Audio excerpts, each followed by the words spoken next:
సందర్భంగా శ్రీకాకుళం జిల్లాలో ముక్కంటి దేవాలయాలు కూడా పోటెత్తిన పరిస్థితి అయితే స్పష్టంగా కనిపిస్తుంది. శ్రీకాకుళం జిల్లాలో ఉన్న దక్షిణ కాశీగా పిలువబడే శ్రీముఖలింగేశ్వర క్షేత్రంతో పాటు అటు టెక్కల్లో ఎండల మల్లికార్జున స్వామి దేవాలయంతో పాటు నాగావళి నదీ తీరాన ఉన్న ఉమారుద్ర కోటేశ్వరి దేవాలయం కంటే తెల్లవారుజాము నుంచి అయితే భక్తులు పెద్ద ఎత్తున తండోపతండాలుగా వచ్చి శివనామ స్మరణతో అయితే దేవాలయాల్లో అయితే పెద్ద ఎత్తున భక్తులు వచ్చి స్వామివారిని దర్శించుకుంటున్న పరిస్థితి అయితే కనిపిస్తుంది. మహాశివరాత్రి రోజు ఆ యొక్క శివుని మారేడు దళములతో పాటు ఇటు పాలాభిషేకాలు చేస్తే కోరిన కోరికలు తీరుతాయని ప్రగాఢ నమ్మకంతో అయితే భక్తులు శ్రీకాకుళం జిల్లా వ్యాప్తంగా ఇటు ప్రధాన ఆలయాలతో పాటు పల్లె గ్రామాల్లో ఉన్న ఆలయాలతో పాటు కిక్కిరిసిపోయిన పరిస్థితి అయితే స్పష్టంగా కనిపిస్తుంది. ఎక్కడ చూసినా శివనామ స్మరణమే మారుమోగుతున్న పరిస్థితి అయితే స్పష్టంగా కనిపిస్తుంది. ప్రధానంగా చూడొచ్చు, ఇప్పుడు ప్రస్తుతం అయితే మనము ఉమారుద్ర కోటేశ్వరి దేవాలయంలో ఉన్నాము. పెద్ద ఎత్తున భక్తులైతే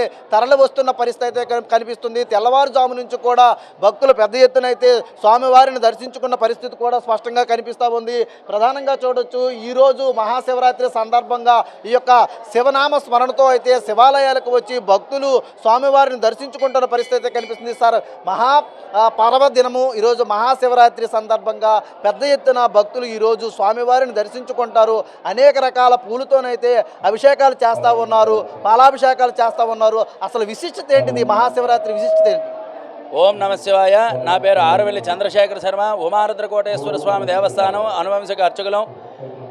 ఈరోజు మహాశివరాత్రి విశిష్టత ఏమిటంటే, ఈరోజు పరమశివుడు ఉద్భవించినటువంటి రోజు. అందువల్ల ఈరోజు ఎవరైతే పరమశివుడిని అర్చించి ఆరాధించుకుంటారో వారు జీవించినంతకాలం ఆయురారోగ్య భోగభాగ్యాలను అనుభవిస్తూ అంత్యంలో శివ సాన్నిధ్యాన్ని పొందుతారు.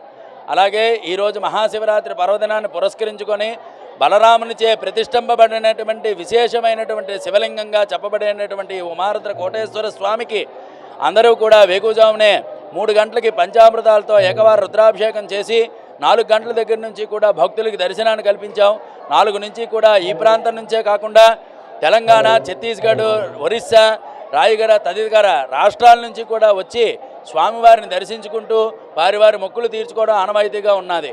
అలాగే ఈరోజు మహాశివరాత్రి రాత్రంతా కూడా ఎవరైతే జాగరణ చేస్తారో లింగోద్భవ సమయం రాత్రి 12 గంటలకి వచ్చి స్వామివారిని ఎవరైతే దర్శించుకుంటారో వారికి జన్మరాహిత్యం కలుగుతుందని కూడా మనకి శివమహాపురాణంలో చెప్పబడి ఉన్నది. ఇది విశేషమని ఎందుకు చెప్పడం అంటే, బలరామస్వామిని ఈ యొక్క ఉమారుద్ర కోటేశ్వర స్వామిని బలరామస్వామి ప్రతిష్ఠించినప్పుడు కోటి శివలింగాల దర్శనం చేసుకున్నారు బలరామస్వామి. కనుక ఇతనికి రుద్రకోటేశ్వర స్వామి అని చెప్పి నామకరణం చేశారు. ఎవరైతే ఈ స్వామివారిని దర్శించుకుంటారో వారికి కోటి లింగాల దర్శన ఫలితం కూడా లభిస్తుందని చెప్పి ప్రసిద్ధి.